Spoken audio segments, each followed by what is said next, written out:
Permission वाला permission वाला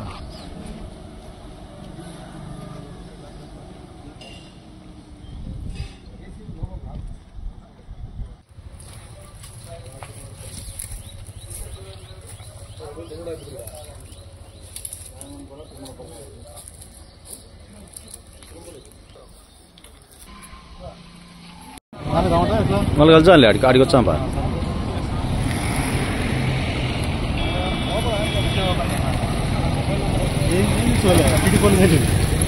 జరగబోయేటటువంటి ZPTC elections లో భాగంగా పులివెందుల ఒంటిమిట్ట రెండు ప్రాంతాల్లో ఎలక్షన్స్ జరుగుతున్నాయి. దానికోసం ఎలక్షన్ కమిషన్ యొక్క గైడ్లైన్స్ అనుసరించి కట్టుదిట్టమైనటువంటి భద్రతా ఏర్పాట్లు చేయడం జరుగుతుంది.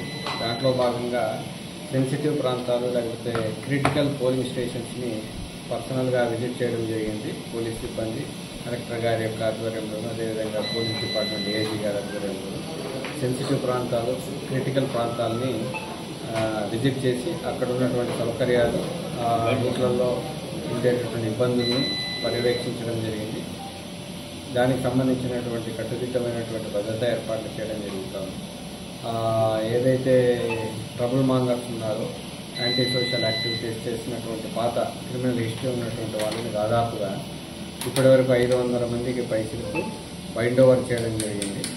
ఎట్టి పరిస్థితుల్లో కూడా బాంబ్ మేకర్స్ కావచ్చు, హ్యాబిచువల్ అఫెండర్స్ మీద నిఘా పెట్టడం జరిగింది. రౌడీ షీటర్స్ మీద కౌన్సిలింగ్ ఇవ్వడం జరిగింది. ఈ విధంగా ఎవరెవరైతే ఇంతకు ముందు ఎలక్షన్స్లో పాల్గొన్నారో వాళ్ళ మీద నిఘా పెట్టడం జరిగింది.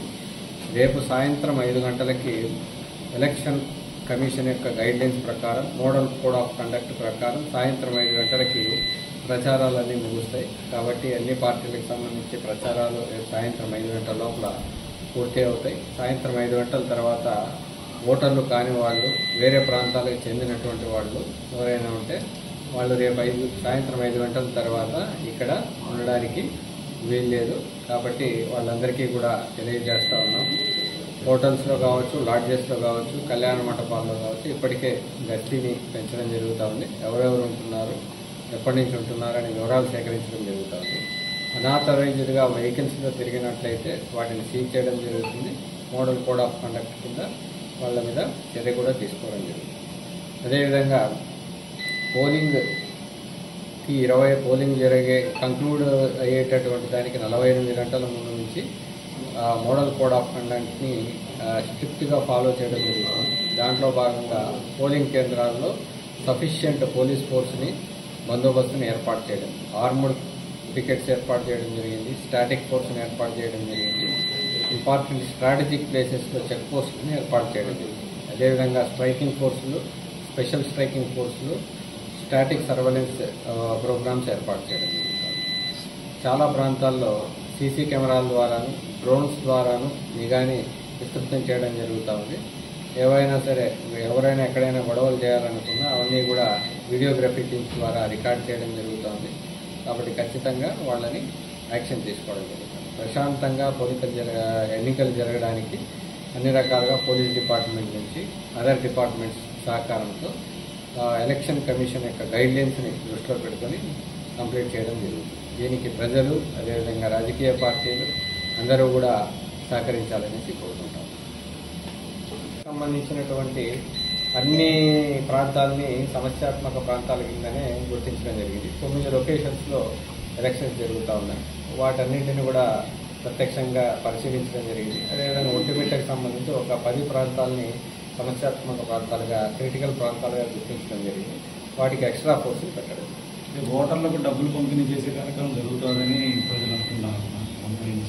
వెహికల్ చెకింగ్ ఏర్పాటు చేశాము. అట్లాంటివి ఏమైనా ఉన్నట్లయితే ఖచ్చితంగా యాక్షన్ తీసుకుంటాం. ఎవరైనా కూడా ఇన్ఫర్మేషన్ ఇచ్చినా కూడా దాన్ని వెరిఫై చేయాలి. సార్ మొన్న జరిగిన నల్లగొండపల్లి ఘర్షణలో ఎంతమందిని అరెస్ట్ చేసినారు సార్? ఇన్వెస్టిగేషన్ జరుగుతూ ఉంది. దానికి సంబంధించినటువంటి యాక్షన్ తీసుకోవడం జరుగుతుంది. ఇన్వెస్టిగేషన్ ప్రకారం దాంట్లో వచ్చినటువంటి ఫైండింగ్స్ ప్రకారం ఎవరైతే దాంట్లో ఇన్వాల్వ్ అయ్యారో వాళ్ళ మీద చర్య తీసుకోవడం బేస్డ్ ఆన్ ద ఇన్వెస్టిగేషన్. ఎంతమంది ఓకే, సెన్సిటివ్, అదేవిధంగా నార్మల్, క్రిటికల్ ఇలాంటి కేటగిరీస్ ఉంటాయి. దీని ప్రకారము క్రిటికల్గా ఉన్నటువంటి పోలింగ్ కేంద్రాల వద్ద దాదాపు ఒక్కొక్క కేంద్రం వద్ద 10 మందిని ఏర్పాటు చేయడం. అట్లాగా అన్ని ప్రాంతాలని కవర్ చేయడం జరుగుతుంది. ప్రతి పోలింగ్ కేంద్రంలోనూ కూడా ఆర్మ్డ్ కాంపోనెంట్ని పెట్టుకుంది. వెపన్స్తో ఉన్నటువంటి పోలీస్ సిబ్బందిని ఏర్పాటు చేయడం జరుగుతుంది. అదేవిధంగా 100 మీటర్స్ అవతల స్టాటిక్ ఫోర్స్ని పెట్టడం జరుగుతుంది. ఆ పోలింగ్ బూత్కి ఎంటర్ అయ్యే ప్లేసుల్లో వేరే ఊరి నుంచి ఆ ఊరికి ఎంటర్ అయ్యే ప్లేసుల్లో చెక్ పోస్ట్ ద్వారా ఫ్రిస్కింగ్ టీమ్స్ని పెట్టడం జరుగుతుంది. లోపలికి వెళ్ళేటటువంటి ప్రతి ఒక్కరిని కూడా ఫ్రిస్క్ చేసి లోపలికి పంపించడం జరుగుతూ ఉంది. సీసీ కెమెరాలు వెబ్కాస్టింగ్ ద్వారా కూడా లోపల వీడియో కవరేజ్ జరుగుతుంది.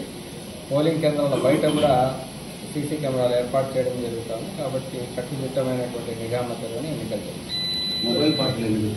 మొబైల్ పార్టీలు దాదాపుగా 20 వరకు పెట్టడం జరిగింది. ఒంటిమిట్ట మరియు పులివెందులలో కలిపి దాదాపుగా 20కి పైన 20-25 వరకు మొబైల్ పార్టీలు అనునిత్యం రాత్రి భవన్లు చూస్తారు. మొత్తం ఇప్పుడు జరిగే ఎలక్షన్ సంబంధించి ఎన్ని చెక్ పోస్టులు ఇస్తారు? దాదాపు 18 వరకు చెక్ పోస్టులు ఏర్పాటు చేయడం. దాదాపు పులివెందుల ప్రాంతంలోనే 12 వరకు ఏర్పాటు చేయడం జరిగింది. ఒంటిమిట్ట అవుట్స్కట్స్లోనే దాదాపు 5-6 ఏర్పాటు చేయడం జరిగింది. డిస్టిక్ ఇవి కాకుండా డిస్టిక్ బార్డర్ చెక్ పోస్టులు 13 చెక్ పోస్టులు. టోటల్గా డిస్టిక్లోకి ఎంటర్ కావాలన్నా కూడా 13 చెక్ పోస్టుల నుంచి ఏర్పాటు దాటుకొని రావాలి. కాబట్టి అన్ని డిఫరెంట్ లేయర్స్లో సెక్యూరిటీని ఎన్హాన్స్ చేయడం. పులివెందుల మండలానికి సంబంధించి సిబ్బంది ఎంతమంది ఉన్నారు సార్?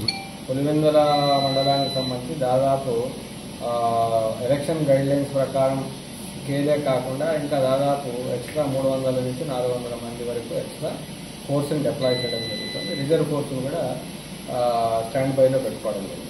ఏవైతే సమస్యాత్మక కేంద్రాలు ఉన్నాయో, ప్రాంతాలు ఉన్నాయో ఆ ప్రాంతాల్లో టికెట్లను ఏర్పాటు చేయడం జరిగింది. అక్కడ ఒక 10 మంది 20 మంది చొప్పున స్పెషల్ పార్టీ టీమ్స్ కూడా డిప్లాయ్ చేయడం జరిగింది. అవసరాన్ని బట్టి వాళ్ళని వాడుకోవడం. పోలింగ్ కేంద్రాల్లో సీసీ కెమెరాలు ఏర్పాటు చేశారు.